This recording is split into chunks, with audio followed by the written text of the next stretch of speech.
Hello, আসসালামু আলাইকুম। কেমন আছেন সবাই? আজকে রান্না করব বিক্রমপুরে মুরগি আলুর ঝোল। পাশের বাড়ি এক আন্টির কাছ থেকে শিখেছিলাম, এটা এতটাই মজার হয়। এখানে আমি লাল মুরগি নিয়েছি, আপনারা ব্রয়লার মুরগি অথবা দেশি মুরগি দিয়েও এই রান্নাটা করে নিতে পারে। আর আমি এখানে 1.5 চা চামচ হলুদের গুঁড়া দিয়ে দিচ্ছি, আলমরিচের গুঁড়া দিয়ে দিচ্ছি 1 টেবিল চামচ, জিরা দিয়ে দিচ্ছি 1.5 চা চামচ, মিষ্টি জিরা দিয়ে দিচ্ছি 1.5 চা চামচ। এবার আমি আদা বাটা দিয়ে দিচ্ছি পরিমাণ মতো, রসুন বাটাও দিয়ে দিয়েছি, পেঁয়াজ কুচি দিয়ে দিচ্ছি, লবণ দিয়ে দিলাম, 2 টেবিল চামচ সরিষার তেল দিয়ে হাত দিয়ে ভালো করে মেখে নিব। মেখে নিয়েছি, 10 মিনিটের জন্য রেস্টে রেখে দিব। 10 মিনিট হয়ে গিয়েছে, এবার আলু দিয়েও আমি মেখে নিব।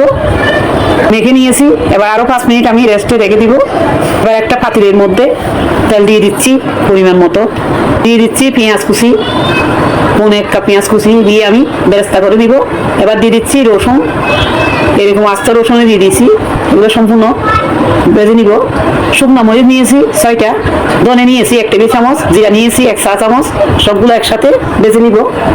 বাঁচতে বাঁচতে একটা যখন সুন্দর এরকম সুঘ্রাণ বের হবে, তখন আমি পেঁয়াজের বেরেস্তা উঠিয়ে নিব।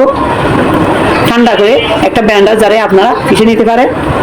আমি এখানে এলাচ, লবঙ্গ, দালচিনি, স্টার সব এগুলো দিয়ে দিচ্ছি।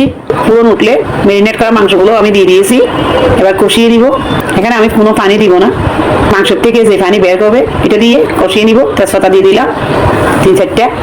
যখন এরকম কষানো হয়ে যাবে, মশলাগুলো যে আমি বেটে রেখেছিলাম এগুলো দিয়ে দিয়েছি। পেঁয়াজ মরিচের বেরেস্তা এগুলো দেওয়ার পরে কালারটা সুন্দর হয়ে যাবে। রসুন গরম পানি আমি পরিমাণ মতো দিয়ে দিব। আমি একটু ঝোলটা বেশি দিব, আপনারা আপনাদের পছন্দ মতো দিতে পারে। এবার একটু লবণ দিয়ে দিচ্ছি, ডাকনা দিয়ে রান্না করে নিব। আমি রান্না করে নিয়েছি, ঝোলটা এরকমই থাকবে। এবার আমি নামিয়ে নিব। নামিয়ে আমি নিয়েছি, দেখুন দেখতে কত লোভনীয় হয়েছে। ঝোলটা এরকম থাকবে, আপনারা চাইলে এইভাবে খুব সহজে বানিয়ে নিতে পারবেন। আশা করি আপনাদেরও এই রান্নাটি খুব ভালো লাগবে, খেতেও অসাধারণ হয়। আমার এই ভিডিও যদি আপনাদের ভালো লাগে লাইক দিবেন, শেয়ার করবেন এবং আমাকে ফলো করবেন। ইউটিউব থেকে দেখলে সাবস্ক্রাইব করবেন। আশা করি সবাই ভালো থাকবেন। আল্লাহ হাফেজ।